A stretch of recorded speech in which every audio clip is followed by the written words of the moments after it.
Pourquoi il est important, voire capital, d'évaluer vos actions de formation? Qu'est-ce que c'est avant tout former? Former, c'est tout d'abord transmettre des nouvelles connaissances afin d'accroître les compétences de ses collaborateurs.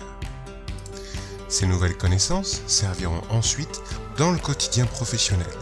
C'est ce que l'on appelle le transfert des acquis en situation de travail. C'est avec ce transfert que les connaissances se transformeront avec le temps en compétences. Alors pourquoi évaluer et suivre la formation une fois terminée? Eh bien tout simplement afin de s'assurer de la réussite de la formation. Et ce, même si la réussite est propre à chacune des parties, du stagiaire au RH et du manager à l'OPCO. Tout ce qui compte, c'est que la réussite découle des comportements observables et mesurables des stagiaires après la formation. Autrement dit, est-ce que le stagiaire adopte les bons comportements en situation de travail, comportements qui leur assureront d'atteindre leurs objectifs opérationnels? Il est donc important de suivre l'évolution dans le temps des collaborateurs pour que l'on puisse dire à terme que la formation a été une réussite. Chez Human Formation, on se base sur le modèle de Kirkpatrick pour pouvoir affirmer que la formation a été une réussite. Et ce modèle se base sur 4 niveaux, tous interdépendants. Le niveau 1 correspond à la réaction des apprenants. On doit s'assurer de mesurer l'implication, la pertinence et la satisfaction du stagiaire.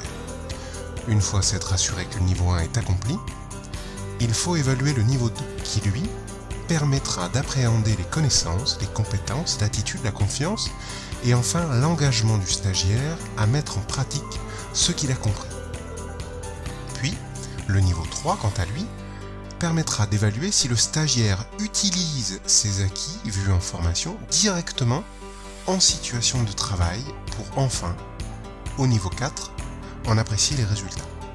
De là, la réussite interviendra ou non pour les parties. Voilà notre différence chez Human Formation, c'est le niveau 3 du modèle de Kirkpatrick qu'il faut absolument analyser pour s'assurer de la réussite de la formation. Car après vous avoir délivré de nombreuses nouvelles connaissances en formation, la mettre en pratique est souvent déroutant. C'est peut-être même une thématique qui peut engendrer de la réticence, des questions, voire même des situations inédites, voire inattendues.